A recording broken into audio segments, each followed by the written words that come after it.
अक्सर रिश्तों में आ रही कड़वाहट किसी बड़ी वारदात की वजह बनती है। अखबारों की सुर्खियां भी पारिवारिक विवाद और तनाव को लेकर भरी पड़ी रहती है। आधुनिकता की चकाचौंध और बहकावे में आकर अक्सर पारिवारिक विवाद में नौबत तलाक, जेल और फिर कोर्ट की दहलीज पर पहुंच जाती है, जिसमें बेकसूरों को सजा हो जाती है। दरअसल सुप्रीम कोर्ट ने 22 जुलाई को एक मामले की सुनवाई करते हुए महत्वपूर्ण आदेश दिया, जिसमें कहा गया कि भारतीय दंड संहिता की धारा 498A के तहत पति पत्नी द्वारा कथित क्रूरता के मामलों में तत्काल गिरफ्तारी नहीं की जानी चाहिए। प्राथमिकी दर्ज होने के 2 माह तक न तो गिरफ्तारी होगी और न ही कोई एक्शन लिया जाएगा। दरअसल यह आदेश मुख्य न्यायाधीश BR गवाई और जस्टिस AG मसीह की पीठ ने उस मामले की सुनवाई के दौरान दी। एक IPS अधिकारी पत्नी ने अपने पति और ससुर पर झूठे मामले दर्ज कराए। पति को 109 दिन तथा ससुर को 103 दिन जेल में बिताने पड़े थे। सुप्रीम कोर्ट ने क्या कहा? जो यातना उन्होंने सही, उसकी ना तो भरपाई की जा सकती है, ना ही उसका समाधान किया जा सकता है।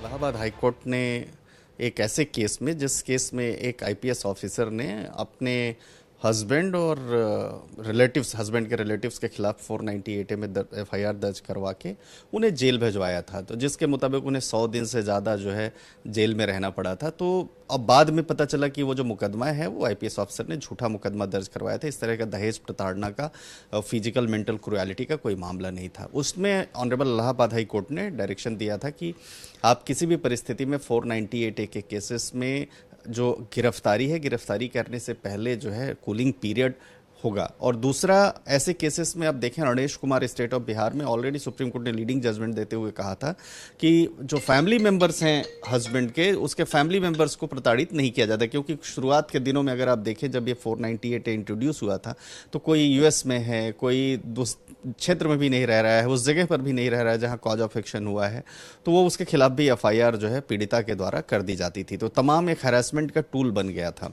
तो बाद में सुप्रीम कोर्ट ने उसमें रणेश कुमार स्टेट ऑफ बिहार के केस में कहा कि आप गिरफ्तारी करने से पहले कुछ तय मापदंड हैं, उनको पूरा करेंगे, और फैमिली वेलफेयर बोर्ड जगह जगह डिस्ट्रिक्ट लेवल से लेकर के और हर जगह, और हाई कोर्ट और सुप्रीम कोर्ट के मीडिएशन सेंटर, तो तमाम ऐसी चीज़ें खुली जो लोगों को एजुकेट करने लगी, मीडिएट करके मामले का निस्तारण करने लगा। लेकिन ये एक ऐसा मामला आया, शॉकिंग मामला, जिसमें IPS ऑफिसर ने अपने पद का दुरुपयोग करते उन्हें जेल भिजवा दिया।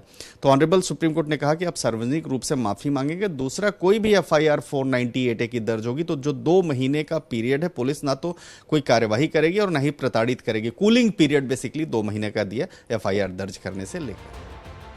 आपको बता दें कि इस पूरे मामले में पत्नी ने जो आरोप अपने पति और ससुर पर लगाए थे, वे सभी आरोप झूठे साबित हुए, जिसके बाद कोर्ट ने महिला से बिना शर्त सार्वजनिक माफी मांगने को कहा।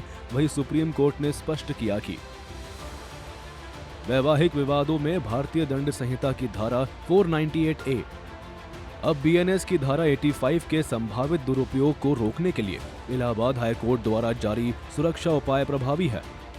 देश के सभी जिलों में इन दिशा निर्देशों को लागू करने और प्रभावी रूप से कार्यान्वित करने का आदेश।